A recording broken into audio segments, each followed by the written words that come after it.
Welcome back, everyone, to Chapters Unfolded. If you're new here, we basically take these really fascinating self-development books and just unpack them, like chapter by chapter. Right, yeah. So today we're on episode 20 Oh, wow.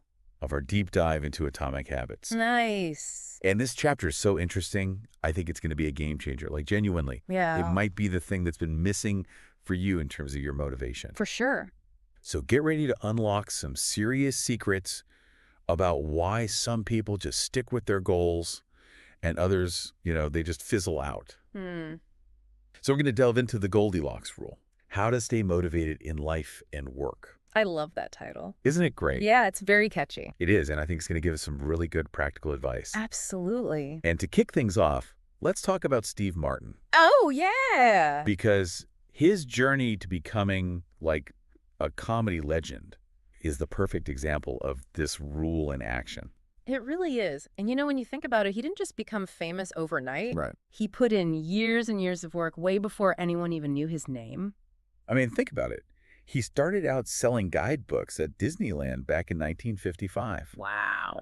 Like he was just a kid, right? Yeah. And even then he was drawn to performing. Like he learned magic tricks. At the magic shop? Yeah, at Disneyland. And he would kind of weave these little jokes into his act. I love that. But it wasn't even really about the magic. It was more about being on stage. Right. Like, even in those small ways, he was already kind of hooked on performing. And it's crazy how gradual his success was. Like, he didn't just explode onto the scene.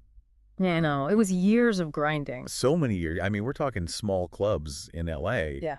Often to like tiny audiences. Yeah, and refining those routines over and over again. Like 5-minute sets, then 10 minutes, I even read a story about him doing his entire stand-up routine to an empty room. Really? Yeah, can you imagine the dedication? I mean, what kept him going, It's incredible. Without that instant validation. Yeah, you have to have that inner drive.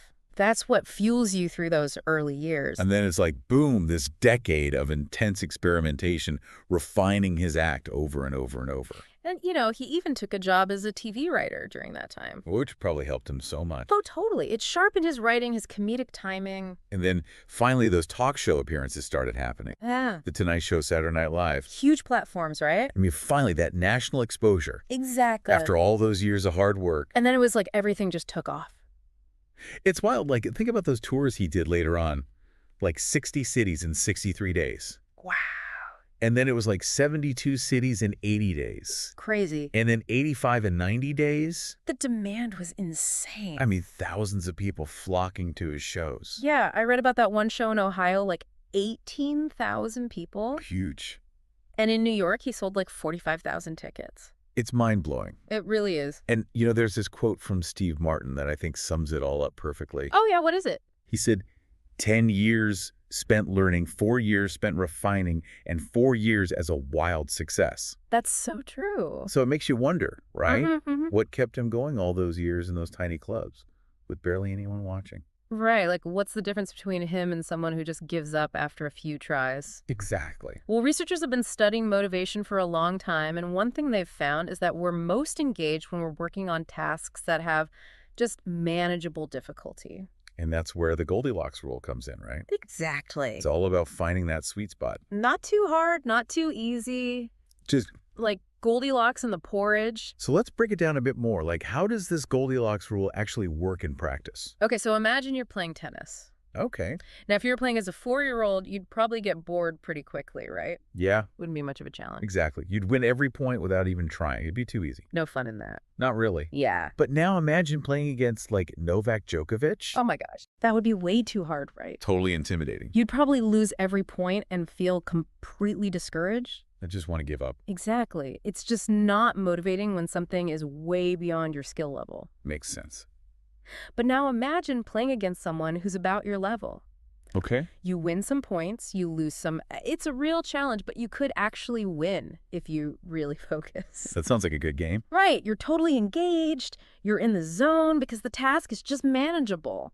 I get it. That's the Goldilocks rule in action. And you can see how it applies to Steve Martin's career, too. Absolutely. He didn't go from those tiny clubs straight to stadiums. He gradually increased the length and complexity of his routines. He was always pushing himself just a little bit further. Right, and every time he added a new joke or extended his set, it was a challenge, but it was a manageable one. Exactly. And those small wins kept him motivated. So how can we actually use this rule to build better habits? Well, it all starts with making things easy at the beginning. Remember the third law of behavior change from Atomic Habits. Make it easy. Exactly. Yeah. So when you're starting a new habit, like exercising or writing, you want to make it as simple as possible. So like just 2 minutes of exercise. Yeah. Or writing just one sentence. Super tiny. The goal is to just build the habit first, make it automatic. Okay. But then once you've got that consistency down, that's when the Goldilocks rule comes in. So you start making things a little harder Exactly. You gradually increase the challenge. to keep things interesting. Yeah, you don't want to get bored.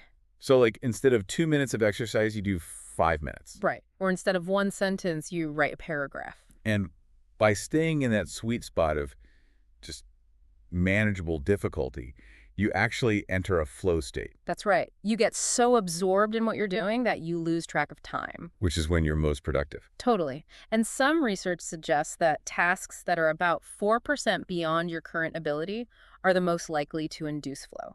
Yeah, it's not an exact science, but the idea is that you need to constantly challenge yourself just a little bit. Got it. But here's the thing. Sometimes the biggest obstacle to success isn't failure, it's boredom. Boredom. Yeah, as our habits become automatic, they can start to feel less exciting. I can definitely relate to that. Right, and when that happens, we tend to look for something new and shiny.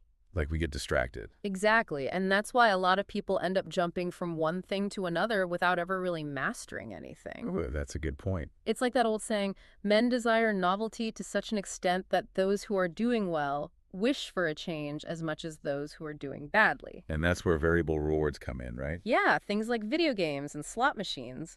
They use variable rewards to keep us hooked. Because you never know what you're going to get. Exactly, and that unpredictability triggers our dopamine system. So it keeps us coming back for more. But it's important to remember that variable rewards can't create desire out of thin air. So you can't just randomly reward someone and expect them to suddenly love doing something. Right, it has to be something they're already at least somewhat interested in. Okay, that makes sense. And not all good habits lend themselves to variable rewards anyway. Like brushing your teeth. Exactly, you don't want to make that a gamble. So if we can't rely on novelty and excitement all the time, what's the secret to staying motivated long term? Well, the key is to realize that boredom is inevitable. Oh. Everyone experiences it at some point, especially when they're working towards something meaningful. Even the most successful people. Absolutely. But the difference is that they don't let boredom stop them. They push through it. Exactly. Think about the difference between a professional and an amateur.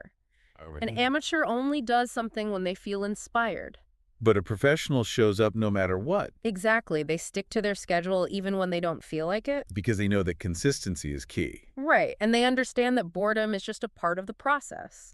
So instead of trying to avoid boredom, we should learn to embrace it. In a way, yeah, it's about finding fascination in the repetition. That's a cool way to think about it. Like instead of seeing boredom as a signal to quit, see it as an opportunity to go deeper. To master something. Exactly. So the next time you're feeling bored, don't give up. Right. Remember that boredom is just a plateau you need to push through to reach the next level. And by sticking with it, you'll eventually reach that point of mastery where things become effortless and enjoyable. Exactly. You'll have fallen in love with boredom. I love that. So to wrap things up, I want you to think about this. Okay. Are there any areas in your life where you've mistaken boredom for a sign to quit?